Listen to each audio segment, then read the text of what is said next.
अगर भारत में मुसलमानों की टिप्पणी के बारे में बात की जाए तो धीरेन्द्र शास्त्री, चिन्मयानंद स्वामी, गिरिराज सिंह, नरसिम्हानंद जैसे अन्य कितने लोग हैं जिन्होंने लगातार मुसलमान के ऊपर, मुसलमानों के खिलाफ बयान देते आए हैं लगातार। लेकिन इन पर अगर शुरू से ही एक्शन हो गया रहता तो आज इस तरह की नौबत नहीं आती। स्वागत है आपका दोस्तों हमारे यूट्यूब चैनल न्यूज़ नेक्स्ट 24 में।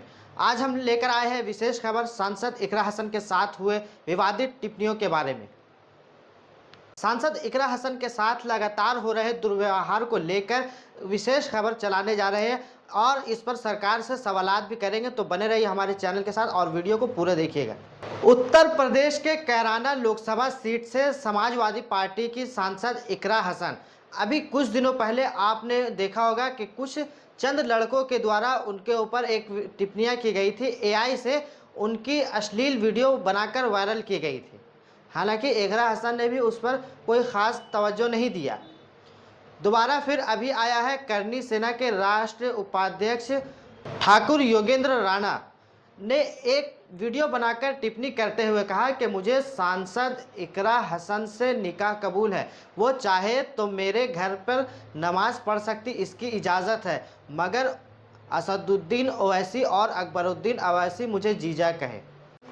हालांकि योगेंद्र राणा ने जब इस वीडियो को वायरल किया तो वायरल होते ही तमाम खबरें सुर्खियों पर रही और इसके बाद कई लोग सांसद इकरा हसन के समर्थन में दिखे। यहाँ तक कि कई हिंदू संगठन के लोग ने भी इस वीडियो को अपने पक्ष से दूर रखा और सांसद इकरा हसन के सपोर्ट में रहे कि इस तरह के वाकया कई लोगों ने दूर रखा। यहाँ तक कि सांसद इकरा हसन के समर्थन में कांग्रेस, बीजेपी के भी कुछ बड़े नेता आए, कांग्रेस के भी नेता साथ आए, यहाँ तक कि चंद्रशेखर आज़ाद समाज पार्टी के जो राष्ट्रीय अध्यक्ष है उन्होंने भी सांसद इकरा हसन के समर्थन में आ गए।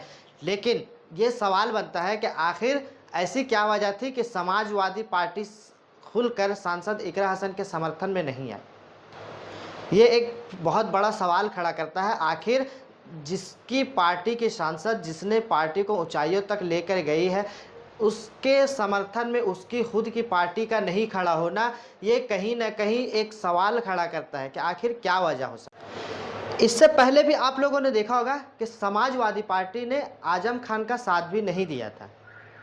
ये सवाल एक बनता है कि बीजेपी के जो विधायक थे जिनके ऊपर रेप केस का मामला आया था, लेकिन उनके समर्थन में आप लोगों ने सब देखा होगा कि किस तरह से तिरंगा यात्राएं निकली। यानी कि बीजेपी तो अपने नेताओं के साथ है, कांग्रेस भी अपने नेताओं, एमएलए, विधायकों के साथ है, लेकिन समाजवादी पार्टी इकरा हसन के साथ, आजम खान साहब के साथ आखिर क्यों नहीं है। ये एक सवाल खड़ा करता है, क्या वे मुस्लिम हैं इसलिए वो उनके साथ समाजवादी पार्टी साथ नहीं दे रही है। दूसरी सवाल हमारी ये है कि सांसद इकरा हसन को बार बार टारगेट करना, उनके साथ अश्लीलता करना, ये कहाँ तक सही है। वो एक सांसद है। याद रखिए, अगर इस देश में सांसद के ऊपर इन योगेंद्र राणा जैसे लोग अगर टिप्पणी करते हैं तो सोचिए आम लोगों के साथ ये लोग किस तरह का व्यवहार करेंगे। आखिर ये सवाल बनता है कि अगर एक महिला सांसद सुरक्षित नहीं है, उनको इस तरह की टिप्पणियों में शामिल किया जा रहा है, तो आम जो महिलाएं हैं वो किस तरह से सुरक्षित होगी। एक गौर कीजिएगा, अगर किसी भी क्षेत्र में महिला चल फिर रही है, ये चीज़ तो आम है कि ये उस बड़े नेता का बेटा है, ये उस बड़े नेता का बेटा है, मेरा बाप ये है, इस तरह से कर कर कई लोग अपने आप को बाहुबली साबित करते हैं और अपना रौब दिखाते हैं। तो सोचिए ज़रा, इन लोगों ने कितने लड़कियों को छेड़ा होगा, कितने लड़कियों को बदनाम किया होगा इन जैसे लोगों ने।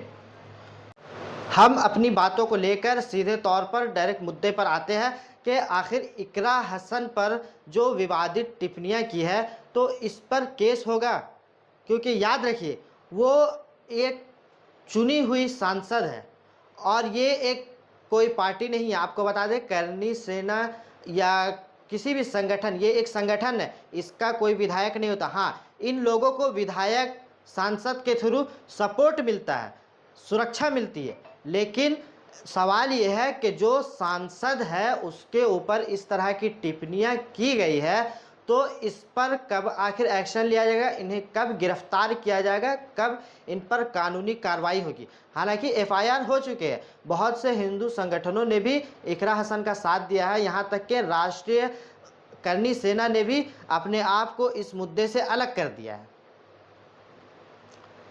लेकिन अब सवाल बनता है कि गिरफ्तारी कब तक होगी, ये हम सब देखना बाकी रह गया। अब हम दूसरे पॉइंट पर आते हैं कि जिस तरह से योगेंद्र राणा ने अकबरुद्दीन ओवैसी और सांसद असदुद्दीन ओवैसी के ऊपर टिप्पणी करते हुए कहा कि वो मुझे जीजा बुलाए। आखिर इसका क्या मतलब होता है? एक चीज़ आप लोगों ने गौर की होगी कि हर कोई जब चाहे आया खड़ा हुआ मुसलमान के बारे में 4 शब्द अनाप शनाप बोला, अब उसके बाद कुछ आईटी सेल के लोग उनको इतना ट्रोल कर देते हैं कि वो फेमस हो जाते हैं। सवाल यह है कि क्या इन जैसे लोग फेमस होने के लिए इस तरह का बयान देते हैं, या फिर अपनी कुछ खुन्नसें निकालने के लिए इस तरह का बयान देकर आगे आते हैं? अगर भारत में मुसलमानों की टिप्पणी के बारे में बात की जाए तो धीरेन्द्र शास्त्री, चिन्मयानंद स्वामी, गिरिराज सिंह, नरसिम्हानंद जैसे अन्य कितने लोग हैं जिन्होंने लगातार मुसलमान के ऊपर, मुसलमानों के खिलाफ बयान देते आए हैं लगातार। लेकिन इन पर अगर शुरू से ही एक्शन हो गया रहता तो आज इस तरह की नौबत नहीं आती। इस तरह के लोग सांसद तो क्या, किसी अन्य महिला पर भी, अपने धर्म की महिला के ऊपर भी टिप्पणी नहीं करने की सोच। आखिर ये सिस्टम पर एक सवाल है कि अगर भारत के किसी भी महिला के ऊपर ज़रा से भी कोई आँच आ जाए, ज़रा से भी कोई टिप्पणी कर दे, उस पर फ़ौरन कार्रवाई होती, या किसी धर्म के ऊपर अगर कोई टिप्पणी करे और उस पर तुरंत कार्रवाई होती, तो याद रखिएगा इन जैसे नफरत फैलाने वाले लोगों के खिलाफ अगर टिप्पणी हुई रहती, अगर केस हुआ रहता, मामला इन लोगों के ऊपर एक्शन लिया रहता, तो इस तरह के बयान देने से हरगिज़ ये लोगों की हिम्मत नहीं होती।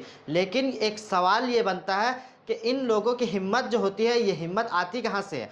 क्योंकि आपको हमने पहले ही बताया, ये कोई पार्टी नहीं है, ये सिर्फ एक संगठन है। और जब संगठनें बनती है तो इसमें सिर्फ और सिर्फ कई पार्टियों के विधायक, सांसद के लोग इन लोगों को सपोर्ट करते हैं।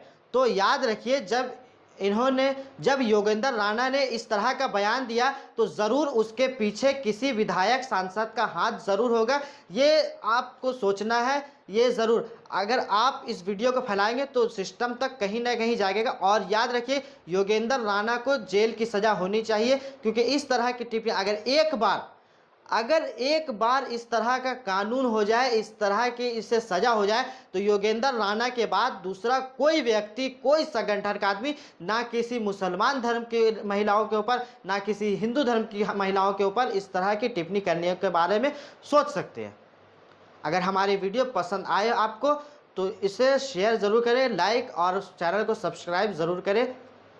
धन्यवाद।